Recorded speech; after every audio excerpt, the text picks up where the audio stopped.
Hey guys, I don't hope to be talking about this long. I know people mostly watch the first 10 seconds of something and then they click off of it. So let me just start by saying if you did not watch the end credits scene, you do not understand half of the movie. Okay? In the end credits scene, we see the grandpa, who is 100 years old, play the Disney theme song, right? The song that plays before all of your favorite movies start.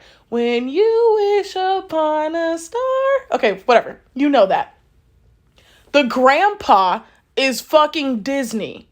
So his wish in the movie to inspire people is literally Disney.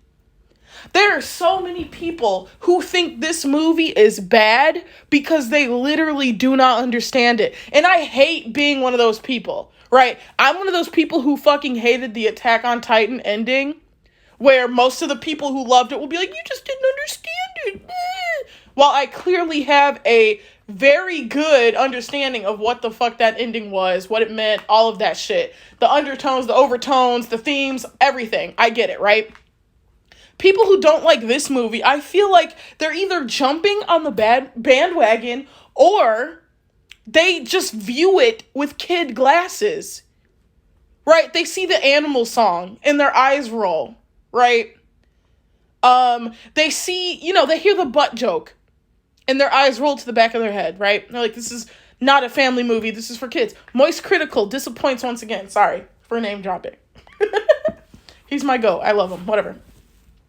I'm over it. Like, the movie is not that bad. I understand a lot of people didn't want to leave their house. A lot of people didn't watch it. Whatever, the animation was not to their standard. And I grew up watching anime in the 90s, so I can tolerate some pretty shit animation. And I know shit animation when I see it, and Wish is not shit animation. You might not enjoy the 2D blend with the 3D. You might not like that much, but I got used to it as I was watching it, and it became stylized. Is the word I'm looking for. It became stylized. So no, it wasn't like egregiously horrible.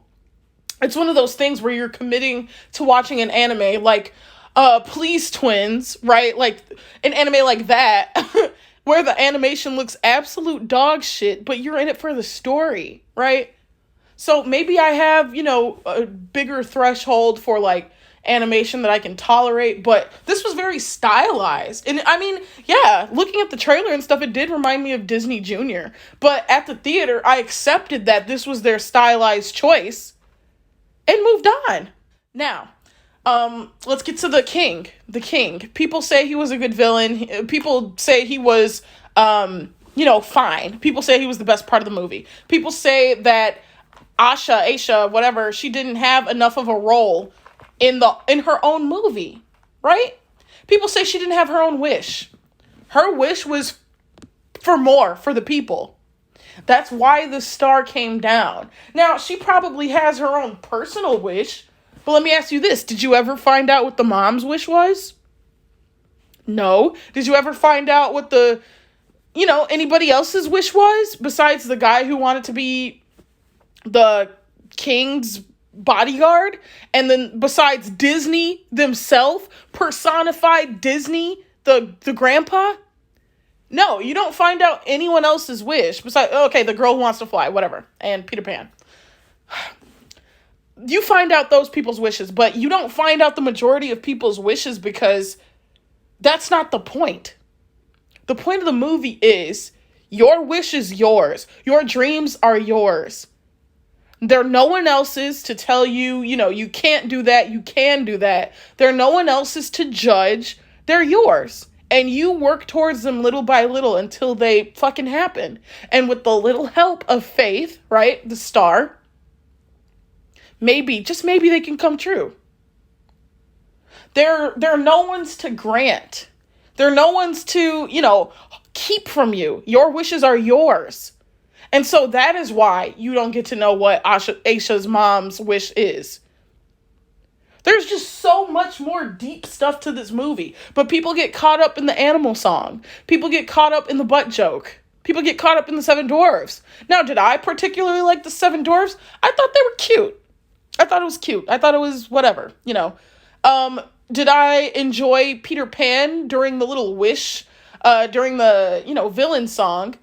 I thought that was a cute little nod. Now, Peter Pan showing up at the end, that was too on the nose, in my opinion. So that is where I dock some points. The fact that Peter Pan showed up, that was too on the nose. Aisha being the fairy godmother, that's kind of on the nose too. But it's less so on the nose. It's not that, obvious until she wears a little coat thing and gets a wand. Um, there's just so much good stuff about this movie that I really don't understand why people get caught up in the little things. Oh, it's too childish. It's too childish. No, there's childish parts of it because it's a family movie. But what you as an adult is supposed... Okay, here. There's a lot of people complaining that, what kind of resolution is that? Like, the people don't even get their wishes granted. They just get to remember their wish. That was the fucking problem. That was the problem introduced. The problem wasn't, like, everyone can't get what they want. That's so sad. The problem that Aisha was, so upset about, the problem of the whole movie was that people lose a part of themselves when they can't remember what they were working towards. They trusted this guy who has this monopoly over magic. They trusted him with a part of themselves, and he keeps it for himself. Too dangerous. Something that threatens my rule, I can't grant that, or else that threatens the whole regime. So the problem was never, oh shit, like, everybody can't get their wish granted. That's so sad. The problem was people lose a part of themselves by trusting this guy with their wish. And so at the end of the movie, it's solved by the star and Aisha, giving these people back their wish. Because guess what? Child movie sayers, this isn't a child's movie. In real life, you have your own wish. You're responsible for your own dreams. You can't pass your fucking soul and dreams and shit to some authority figure and then just expect it to happen. It doesn't work like that. So this gives you, like, real life. This is your dream. This is a part of who you are. Now you work towards that to make it a reality. This movie doesn't lie to you and say, oh yeah, like, easy does it. Oh, here's the star. The star's just gonna grant everybody's wish right now. It doesn't work like that. The star gives you back your wish, and with faith and your own perseverance, you work towards making your dream a reality. Period. And then another point of contention people had was the fact that the song is what defeated the bad guy in the end. The song. For that, I want to say that is a completely bastardized version of events. What happens isn't just, oh, it's a fucking song and the song beats the bad guy. The song, if you listen to the lyrics, are people realizing they're the same as the star. And that was even introduced in the beginning. When Aisha first gets the star, she's like, oh, okay. In the song with the animals say, oh, my dust is your dust. We're the same. Stars and humans, we're the same. So when the people realize through the, like, ending song that they're also stars, that's the power of 1,000 of the stars that, the real star that came down, right? That's the power of 1,000 of those. And that is why it ultimately defeats the bad guy, his dark magic. 1,000 good stars with one guy's dark magic. The 1,000 good stars, I would say, would outweigh that and render his power useless.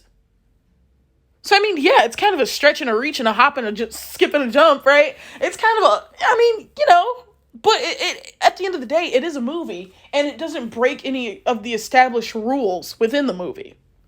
No rules were broken. That's why I have no problem with what happened. Another thing people didn't like the songs.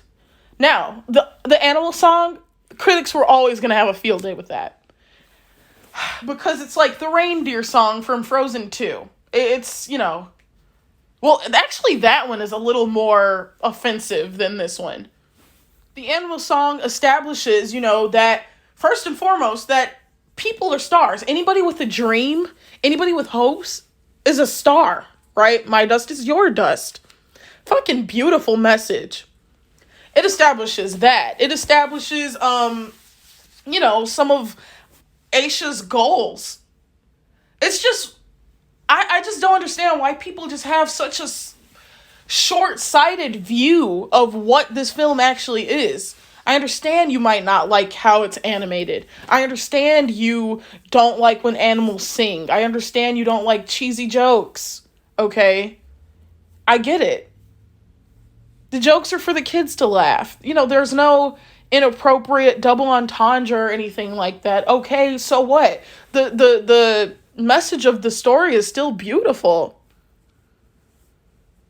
Here's a girl who, is gonna work for the king and try and get her 100-year-old grandpa's wish granted.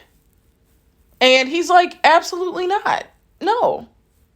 And she's like, well, why the fuck do you get to decide whose wishes are worthy and whose aren't?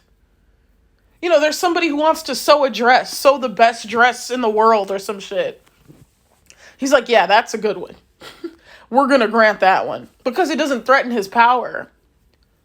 And so the movie just becomes a lot better when you get over the, cheesy jokes that are for fucking kids and just appreciate the story for what it is. A story about taking control of your own dreams. My favorite, I always go here, but my favorite, Enlightenment Renaissance guy, Henry David Thoreau, said, "It is okay." This is weird as fuck. I don't know why I'm telling you guys this, but it relates. He said, "It is okay if you have made castles in the sky. That is where they should be. Now build the foundation under them." And I feel like that relates to this movie so much because Henry David Thoreau is saying, it is okay if you have big, big dreams, right? You should dream big. Now that you have this big dream, build the foundation under, so you can reach that. What can you do? You want to be a famous singer? What can you do tonight that can help you reach that goal? Make a YouTube channel. Start uploading covers, right? I don't know. This movie touched me. There was 4 times where I got goosebumps. And I am the most, I love hating on shit. I really do. But this movie just wasn't bad. It really was not bad. And I think that's all I have to say about it. The girls who get it, and the girls who don't think this movie is bad. Okay, that's it.